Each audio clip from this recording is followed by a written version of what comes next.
Hello everyone, welcome to India buddy. आप सभी का स्वागत है आपके अपने चैनल इंडिया बडी में। स्टूडेंट्स, आपका क्वेश्चन बैंक आया 10th एंड 12th स्टैंडर्ड के लिए, तो उसमें बहुत ज्यादा लोगों को डाउट्स था, तो मैं सारे डाउट्स आपके सॉल्व करने वाला हूं। तो अगर आपका डाउट इन क्वेश्चन में से है तो इसका डेफिनेटली आंसर आपको इस वीडियो में मिलने वाला है। सो पहले हम देख लेते हैं कि हम क्या क्या टॉपिक कवर करने वाले हैं। सबसे पहली चीज है कि हम कवर करेंगे कि क्यों कुछ ही सब्जेक्ट्स के क्वेश्चन बैंक दिए गए हैं। सेकंड, हम जो कवर करेंगे कि क्या रिड्यूस सिलेबस के क्वेश्चन निकाल दिए गए हैं कि वो भी इसी क्वेश्चन बैंक में है, उसका एनालिसिस मैंने किया है। तीसरा, हम देखेंगे कि कितना परसेंटेज ऑफ क्वेश्चंस जो है वो आपके बोर्ड एग्जाम में आएगा इस क्वेश्चन बैंक से। चौथा क्वेश्चन सबके मन में ये आ रहा है कि क्या एग्जैक्ट सेम क्वेश्चन ही बोर्ड एग्जाम में आएंगे। पांचवा क्वेश्चन ये भी है, लोगों ने पूछा मुझे कि वर्नाकुलर मीडियम्स मतलब जो हिंदी मीडियम, मराठी मीडियम या कोई और भी मीडियम से जो पेपर देने वाले हैं, उनका क्वेश्चन ये कि जो क्वेश्चन बैंक आया वो तो इंग्लिश में है, तो क्या उनके लिए सेपरेट बेसिकली दूसरे लैंग्वेजेस में, उनके लोकल लैंग्वेजेस में भी उनको क्वेश्चन मिलेगा, उसके बारे में भी हम डिस्कस करेंगे। हम जो नेक्स्ट हम देखेंगे वो है कि क्या टेक्स्ट बुक फॉलो करना है कि सिर्फ क्वेश्चन बैंक को फॉलो करना है। ये एक बहुत इंपॉर्टेंट क्वेश्चन है क्योंकि लोगों को लग रहा है क्वेश्चन बैंक ही मेन हो जाएगा। अगर है तो उसका आंसर आपको मिलने वाला है इसी वीडियो में। एंड लास्ट जो सबसे ज्यादा इंपॉर्टेंट चीज हम डिस्कस करेंगे वो है कि इन जो जितने क्वेश्चंस आपको क्वेश्चन बैंक में दिए, इनके आंसर्स कहां से मिलेंगे। अब लोग आंसर ढूंढना चालोगे, कुछ लोग कहेंगे ये आंसर है, कुछ लोग कहेंगे ये, कुछ क्लासेस वाले बोलेंगे ऐसा है, यूट्यूब पे भी बहुत सारे, तो सब कुछ अपडेट मैं आपको लेके आया। तो चलिए एक लाइन स्टूडेंट्स, मैं आपसे रिक्वेस्ट करूंगा कि आप इसको शेयर कीजिए क्योंकि ये बहुत ज्यादा इंपॉर्टेंट है और मैं एकदम क्रिस्प करके आपको सिंपल तरीके से सारा आंसर्स मैं देने वाला हूं। एंड प्लीज आप शेयर करना इसको और लास्ट तक देखना क्योंकि आपके बहुत सारे डाउट सॉल्व होने वाले। तो सबसे पहले क्वेश्चन की तरफ हम बढ़ते हैं। जब हम सबसे पहले क्वेश्चन की तरफ बढ़ रहे हैं तो उसमें पूछा गया कि क्यों कुछ ही क्वेश्चंस के लिए आपको, कुछ ही सब्जेक्ट्स के लिए आपको क्वेश्चन बैंक दिया गया है। तो यहाँ पे एक चीज आपको समझना है कि जो बाकी सब्जेक्ट्स है वो भी स्लोली इस साइट पे आपको अपलोड हो जाएंगे एंड सारे स्ट्रीम के होंगे। स्ट्रीम खासकर मैं बात कर रहा हूँ जो 12th स्टैंडर्ड के बच्चे हैं जिनके लिए आर्ट्स, कॉमर्स एंड साइंस, तो आपको लगता होगा सिर्फ साइंस के कुछ ही आए, आर्ट्स के भी कुछ आ रहे, कॉमर्स के, सभी सब्जेक्ट्स के आपको क्वेश्चन बैंक मिलने वाले हैं। तो जैसा आपको वादा किया सभी सब्जेक्ट से आपको क्वेश्चन बैंक मिलने वाले हैं एंड जो सब्जेक्ट्स के आपको नहीं मिले वो इमीडिएटली आपको कुछ दिनों में मिल जाएंगे। अगर आप रोज जिसको चेक करोगे या कुछ घंटों के बाद भी चेक करोगे तो आपको वो अपडेट्स मिलते रहेंगे। नेक्स्ट है रिड्यूस सिलेबस के क्वेश्चंस का क्या करना है। यहाँ पे सबसे इंपॉर्टेंट चीज है कि आपके क्वेश्चन बैंक में रिड्यूस सिलेबस के भी क्वेश्चंस डाल दिए गए हैं। ये सबसे बड़ी चीज है। मैं अभी आपको यहाँ पे एग्जांपल नहीं दिखा रहा हूँ क्योंकि अभी मेरे पास रिड्यूस सिलेबस जो है वो मुझे डायरेक्ट याद हो चुका है, लेकिन अब मैं यहाँ पे आपको प्रूफ के रूप में दिखाने के लिए मेरे पास वो पीडीएफ नहीं है, इसीलिए मैं उसको नहीं दिखा रहा हूँ। बट मैंने ऐसा ऑब्जर्व किया कि रिड्यूस सिलेबस के भी क्वेश्चंस है। तो आपको करना क्या है, जब कभी भी आप पढ़ रहे हो आपको उनको एलिमिनेट करना है। अब यहाँ पे क्वेश्चन ये आएगा कि एलिमिनेट कैसे करें, इसका आंसर आपको लास्ट में डेफिनेटली मिलने वाला। जो हाउ मैंने लिखा है इसका आंसर आपको मिल जाएगा कि एलिमिनेट कैसे करें, कि कैसे मालूम पड़े कि कौन सा है। अभी एक लाइन से आप बैठोगे, रिड्यूस सिलेबस लोगे और फिर दोनों को कट करते रहोगे तो बहुत ज्यादा तकलीफ देगा। उसका बहुत ईजी सोल्यूशन मैं आपको बताने वाला हूँ। नेक्स्ट हम बात करने वाले how much percentage of questions will come in board exam. सबसे ज्यादा यहाँ पे सिंपल चीज है, उन्होंने मेंशन किया है no guarantee that all questions in the board exam will be from this questions. एकदम क्लियर है कि इन प्रश्नों में से जरूरी नहीं कि सारे के सारे प्रश्न बेसिकली इसी क्वेश्चन बैंक में से आएंगे।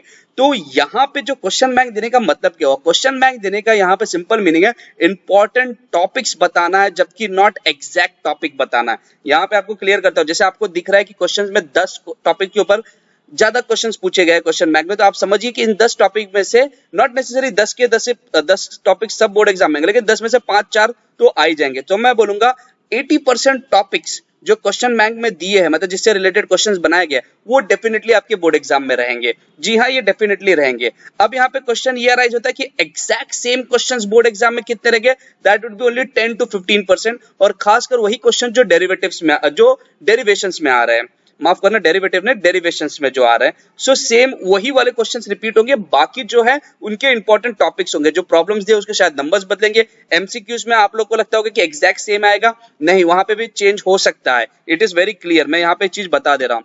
नेक्स्ट हम बात करेंगे वर्नाकुलर मीडियम वाले को क्या करना है। आपको कोई भी नया सेपरेट अपलोड नहीं किया जाएगा कि मान लीजिए कोई हिंदी मीडियम का स्टूडेंट है या मराठी मीडियम का कोई स्टूडेंट है या कोई और भी मीडियम का स्टूडेंट जो बोर्ड एग्जाम देना चाहता है। अब वहां पे क्वेश्चन ये राइज होगा कि क्वेश्चन पेपर तो इंग्लिश में आया, तो क्या उनके लिए हिंदी एंड मराठी में भी सेपरेट अपलोड होगा? नहीं होगा, आपको उसको कन्वर्ट करना है। Students, let me be very Frank कि ये नहीं होने वाला है। अब यहाँ पे आएगा whether to follow the textbook और ओनली द क्वेश्चन बैंक। तो यहाँ पे मैं आपको बोलूंगा कि आप टेक्स्ट बुक को फॉलो कीजिए, क्वेश्चन बैंक को नहीं भी फॉलो करोगे चलेगा। अब मैं आपको बताऊंगा, आप बोलोगे नहीं भी फॉलो करेगा मीनिंग क्या है, मैं आपको बहुत अच्छे से नेक्स्ट स्लाइड में बताने वाला। सो आप टेक्स्ट बुक को फॉलो कीजिए, उसके इंपॉर्टेंट टॉपिक्स को सॉल्व कीजिए। अगर आपको टेक्स्ट बुक अच्छे से पता है तो आपके पास बहुत कम रिस्क होगा कि जिसमें आपके मार्क्स कम हो, लेकिन अगर आपने सिर्फ क्वेश्चन बैंक किया और टेक्स्ट बुक के बहुत सारे टॉपिक्स छोड़ दिए तो शायद बहुत ज्यादा रिस्की हो सकता है। नेक्स्ट, सारे क्वेश्चंस के आंसर कैसे मिलेंगे स्टूडेंट्स, वेरी क्लियर है। आपको करना क्या है, मान लीजिए मैं कोई एक सब्जेक्ट उठाता हूं, उसका पहला मतलब जो भी आपका पहला दूसरा जो भी चैप्टर रहा है, आप उस चैप्टर को पढ़िए टेक्स्ट बुक को। देखिए इससे आपको दोनों प्रिपरेशन होगा स्टूडेंट्स, मान के चलिए, क्योंकि मैंने बहुत ज्यादा स्कोर किया, इवन मेरे इंजीनियरिंग में मैं मुंबई यूनिवर्सिटी का भी टॉपर रहा हूं, तो आप उस चीज को समझ सकते हैं। तो यहाँ पे होता कैसा, स्ट्रैटेजी मैं आपको बता रहा हूं, आप एक चैप्टर उठाइए, उसको पढ़िए, उसके बाद टेक्स्ट बुक में पीछे जो भी क्वेश्चन दिया है उसको सॉल्व कीजिए। तो यहाँ पे होगा क्या, मेजॉरिटी आपको चैप्टर समझ जाएगा और टॉपिक्स जो क्वेश्चन बैंक में रहेंगे ना उसके भी आंसर मिल जाएंगे। फिर एक बार आप उस चैप्टर के हिसाब से क्वेश्चन बैंक में देखिए कि कोई टॉपिक है कि जो आपके शायद टेक्स्ट बुक के क्वेश्चन में नहीं पूछा गया हो, तो अगर आपको दिखता है आप उसको सॉल्व कर लीजिए। और बहुत सारे ऐसे रहेंगे कि जिनको आपने टेक्स्ट बुक में सॉल्व किया तो आपको उनके आंसर्स ढूंढने की जरूरत ही नहीं। तो यहाँ पे हुआ कि आपको वो चैप्टर भी पढ़ के हो गया, प्लस आपने अपना टेक्स्ट बुक भी कर लिया एंड क्वेश्चन बैंक भी कर लिया। और यहाँ पे इंपॉर्टेंट चीज है, जब आप पढ़ रहे हो तो साथ में रिड्यूस सिलेबस का लेके रखिए, मतलब उस चैप्टर का जो रिड्यूस सिलेबस है उसके टॉपिक्स ही काट दीजिए। तो आपको बेसिकली अगर आप देख रहे हो आप सिर्फ वही टॉपिक पढ़ रहे हो जो आपके बोर्ड एग्जाम में आएगा, तो चैप्टर भी तैयार हो गया, टेक्स्ट बुक के भी क्वेश्चन तैयार हो गए, क्वेश्चन बैंक के भी तैयार हो गए एंड कुछ एडिशनल पढ़ा भी नहीं, क्योंकि रिड्यूस सिलेबस वाला आपने ऑन द स्पॉट काटा। चैप्टर वाइज अगर आप उसको कट करते जाओगे तो आपको बहुत ज्यादा इस चीज का बेनिफिट होने वाला है। आई होप स्टूडेंट्स आपको ये वीडियो पसंद ही आया होगा, डेफिनेटली पसंद आया तो एक लाइक बटन पे क्लिक कर देना एंड प्लीज चैनल को सब्सक्राइब करके रखिए। बोर्ड एग्जाम के ऊपर बहुत सारे डिटेल्स आते हैं, मैंने एक बहुत पहले वीडियो बनाया था जब मैं यूट्यूब स्टार्ट किया था, यूट्यूब पे वीडियोस बनाना, तो बोर्ड एग्जाम के बारे में बहुत डिटेल बताया, उसमें थोड़ा क्लैरिटी कम है, लेकिन उस वीडियो को जरूर देखिए, अभी आपको उसका लिंक मिलने वाला है, उस वीडियो को जरूर देखना। वो बहुत ज्यादा इंपॉर्टेंट चीज आपको बताता है कि बोर्ड एग्जाम में आपको 100 मार्क्स कैसे लेके आने, डेफिनेटली वो आपके लिए बहुत ज्यादा यूजफुल होने वाला है और बहुत स्ट्रैटेजिकली तरीके से मैंने बताया और मैं खुद इस तरीके से इस्तेमाल किया और मेरे को बहुत अच्छे मार्क्स मिले हैं। तो इसलिए मैं बता रहा हूं स्टूडेंट्स, आप इन चीजों को फॉलो कीजिए, ये बहुत ज्यादा, चैनल को आप सब्सक्राइब करके रखिए, बहुत ज्यादा अपडेट्स आने वाले हैं आपको सीईटी के ऊपर, जेईई के ऊपर, नीट के ऊपर, किसी भी एग्जाम्स के ऊपर। अगर आप आर्ट्स कॉमर्स साइंस है, आपको कोई भी आप बस कमेंट कीजिए, आपको मिलने वाला है बेसिकली उसका video. So thank you very much for watching India buddy. जय हिंद।